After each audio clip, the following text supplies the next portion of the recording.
Indian super লিগের গুরুত্বপূর্ণ ম্যাচে এফসি গোয়া এবং মোহনবাগানের এই ম্যাচটা আমি বারবার বলেছিলাম ইউটিউবে very tough match for Mohun Bagan super giant.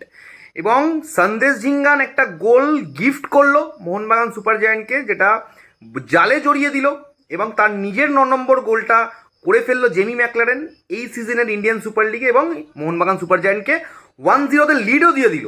But তারপরে যে গোলটা আমরা দেখলাম, ওয়ান্ডার গোল বললে ভুল হবে না, হয়তো ক্রস করতে চেয়েছিল, গোলে মানে জালে ঢুকে গেছে বলটা, বিশালকে চেষ্টা করে, বিশালকাইদের কিছু করার নেই।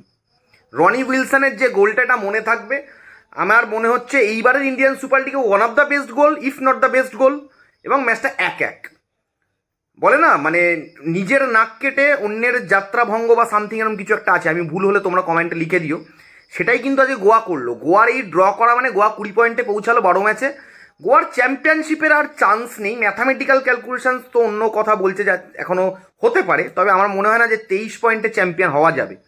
স্টিল এই ড্রয়ের পরে 10 ম্যাচে 21 পয়েন্ট নিয়ে এখনও ইস্টবেঙ্গল লিগ টেবিলে সবার উপরে, এবং ইস্টবেঙ্গল মোহনবাগান ইকুয়াল জায়গায় চলে এসছে।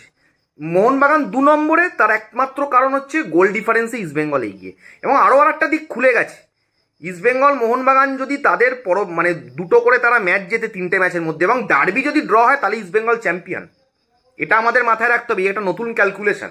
এবং আজকের ম্যাচটা দেখে আমার যা মনে হলো, মোহনবাগান সুপার জায়েন্টের সামনের দিকের যারা প্লেয়ার রয়েছে, জেসন কামিংস একটা তো ইজিয়েস্ট চান্স বাইরে মারল, ইজিয়েস্ট চান্স, মানে ওই চান্সটা যে কোনো ফরেন স্ট্রাইকারের অন্তত 3 কাঠিতে রাখা উচিত ছিল। ও ছক্কা করে দিয়েছিল, ওয়ার্ল্ডটাকে 6 মেরেছিল।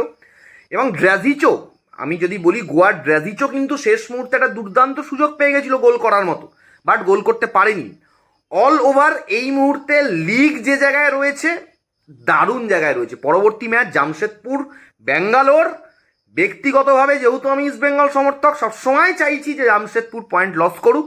জামশেদপুর ম্যাক্সিমাম যেতে পারে 27 পয়েন্টে, ইস্ট বেঙ্গল মোহনবাগান ম্যাক্সিমাম যেতে পারে 30 পয়েন্টে।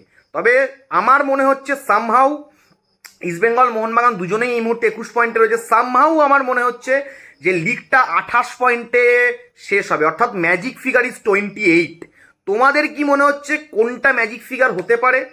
লিগ জমে গেছে, লড়াইতে ফিরেছি, আমরা লড়াইতে ফিরেছি, অনেক স্ট্রাগল করেছি, কারুর হাত পা ধরিনি, ধরে টুর্নামেন্টে আসিনি, শেষ 5 বছর ধরে বাজে ফুটবল খেলেছি।